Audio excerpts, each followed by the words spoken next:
Good morning. Welcome to Mentoring for Awakening. This is going to haunt me whether I like it or not. Okay, let's try it that way. Okay. Welcome to Mentoring for Awakening series. Today we are recording episode 6, and the episode today is about your intuition and understanding a little bit more about your intuition. What does it mean? How to use it? And so on and so forth. My name is Diana. This is my channel. Welcome to it. And as I do every week, I have some notes, specific, targeted things that I like to talk to you about. So I'm going to refer to these notes that are really quite specific this time around. So you may notice that as we go. Okay.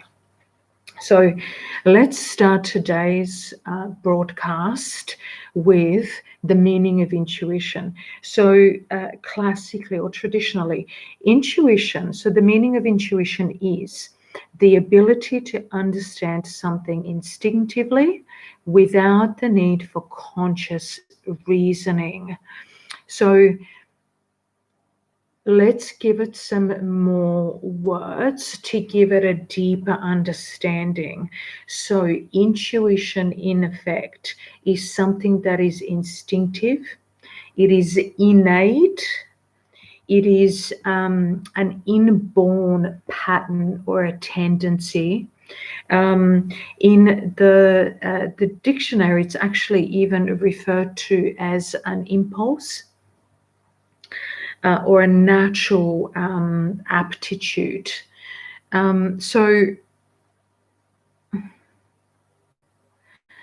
intuition is, as I was researching the meaning of intuition to give us perhaps a more broader, more baseline approach to intuition, which is part of this broadcast, and part of this learning. I found a really interesting description. Intuition is common,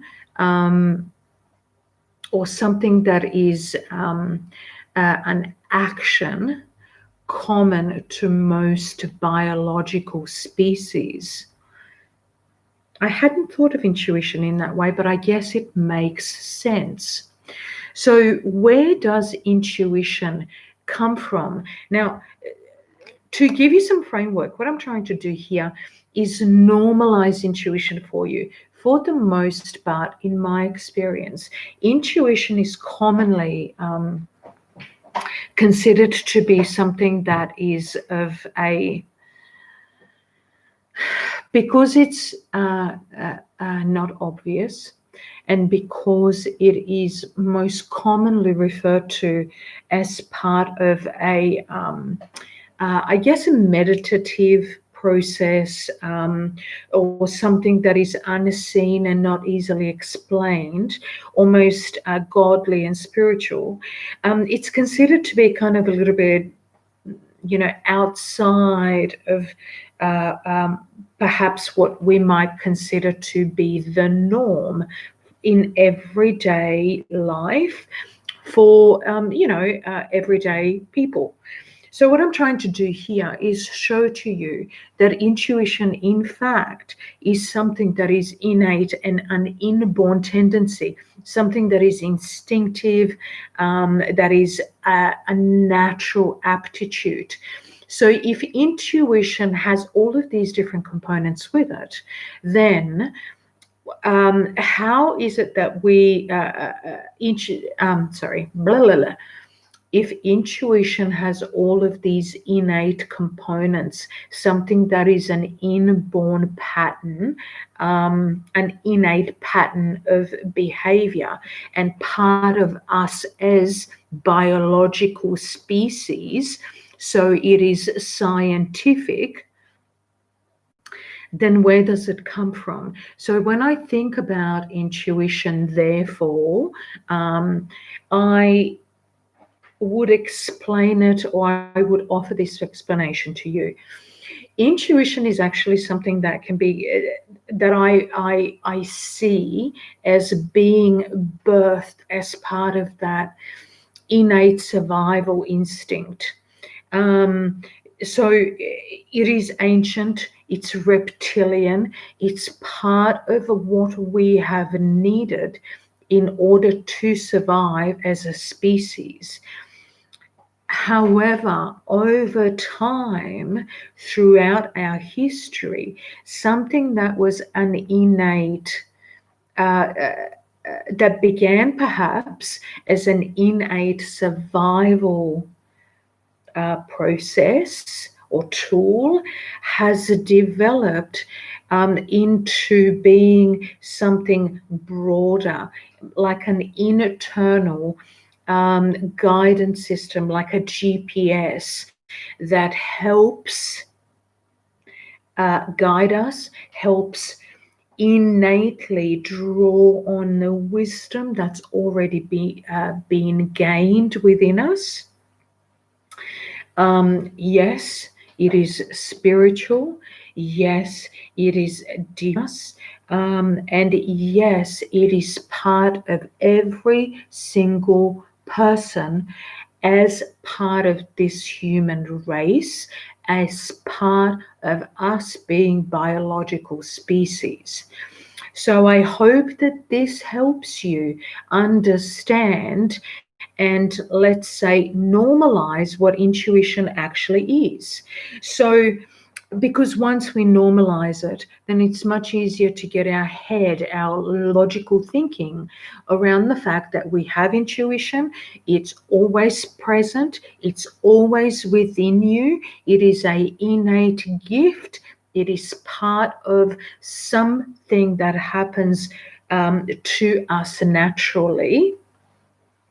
And it can be strengthened and it can be developed to be more than just a survival,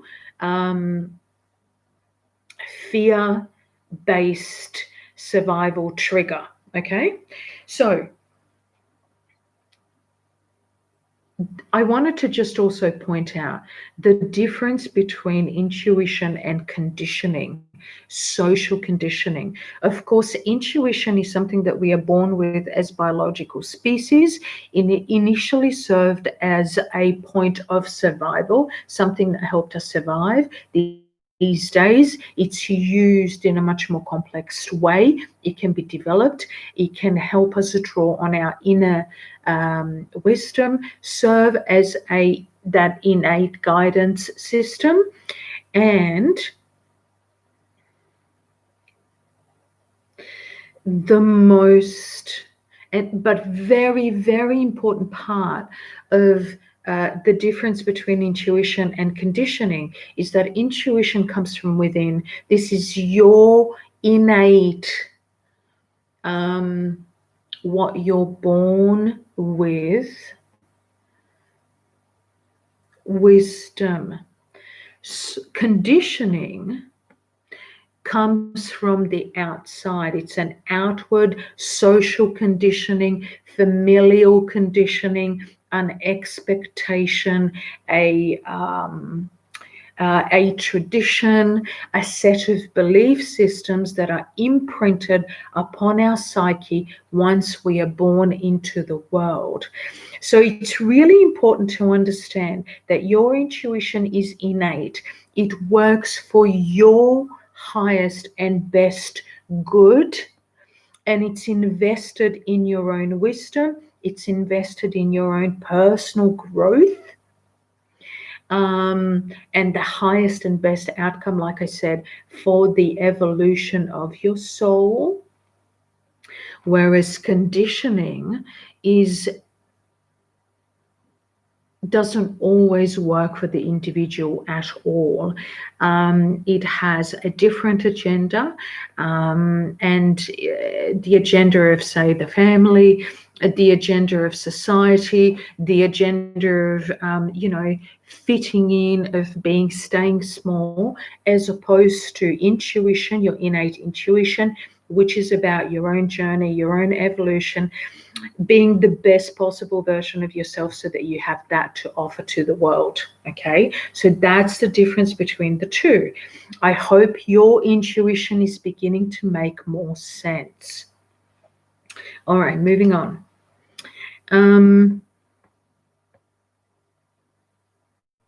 So the next point that I want to make for you, in terms of your own intuition, is how do you connect with your intuition? Since your intuition is innate and it's always actually there, you're born with it. So depending on your preferred way of receiving information in the world, your intuition may present itself initially into your conscious awareness through either visual images, like snapshots of pictures of whatever scenario, almost like a movie screen or a television screen. Your intuition may present itself in the form of, a feeling where you will be presented with, you're somewhere in the world, and in a particular moment, you'll get a feeling about something. A feeling is difficult to describe, but it's just like you just feel that something is for you or not for you, yeah? Or a combination of whatever. Or your intuition may present itself if your preferred way of receiving information is auditory. You may hear sounds, words, conversations, insights through, as if someone is talking to you in your mind, yeah? No one thing is good or bad or better or worse or whatever. It just depends on what your preferred way of receiving information from your higher self is, or from your intuition. Because the outside world, of course, is very noisy and we have lots and lots and lots of distractions in the world, the intuition may appear to be like a really quiet whisper. It's always present. It's always talking to us or trying to communicate with us, but we don't always pay attention. We don't want to know. We don't hear it. We don't, feel it separate from all the different things that are happening around us. And because there is so much visual stimuli all the time, like we just have this overall, sensory overload that happens in this world. We don't always recognize that our intuition is talking or trying to communicate with us. The best way to start strengthening your connection and therefore increasing the volume on that voice, on that image, sharpening the image or sharpening the feeling that you are getting from your intuition, is to actually practice stillness and silence. You can really literally just do this 5 minutes every day where you just sit in silence, no further, no interruptions, no telephones or anything like that. And you proactively intend to ask your intuition to come forth, that wisdom from within, and then note whatever comes in whichever way it comes, so that you begin to understand how your intuition is talking to you, whether it's if you're seeing pictures, hearing voices, having feelings. It's irrelevant. Start short, small, be effective, and just see how you strengthen what's coming forth Take note, write it down, talk it out, and see what happens.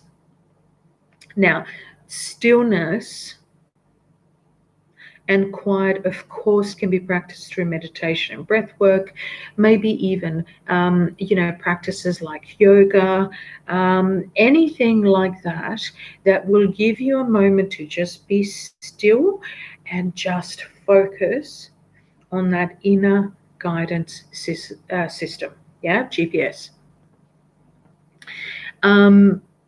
You will require, although this is free, obviously, it's not going to cost you anything to sit down for 5 minutes and be quiet. It is a discipline. You will need to be disciplined and do this daily in order to reprogram your neural pathways to this process. So it's very important for you to understand that this is a conscious effort that requires a little bit of discipline. What else have I got? So definitely stillness and silence can be practiced through meditation and breath work. It's a discipline. Note the patterns. So whatever you notice, not so much what's coming, but notice the patterns in which the information comes. That's very important so that you know what you are looking for, hearing for, feeling for. Yeah.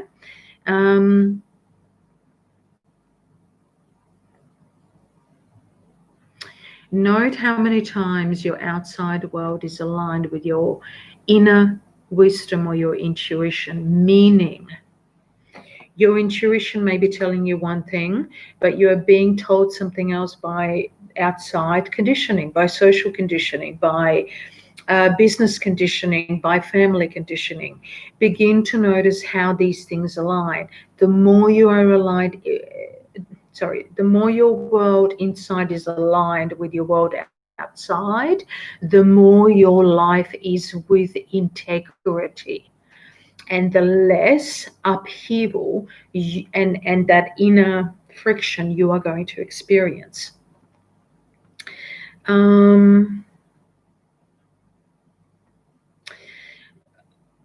So I'm already at 17 minutes, so I'm going to start closing this. I want to now tell you that when it comes to the process of mentoring, working with someone that is qualified to help you in this way, mentoring can basically take the mental pressure off this process. Am I doing it right? Is this good? Am I guessing? Am I imagining things? So when you work with a mentor or a coach, you are able to take some of this pressure off and have someone support you in this process of strengthening your intuition, that inner compass that is working for your highest and best evolution, as opposed to, again, that social conditioning, business conditioning, familial conditioning that is not always for your best and highest good. All right. I think I'm going to leave it there because this is quite extensive already.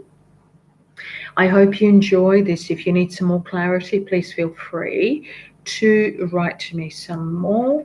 I'm going to pop my website into the comments.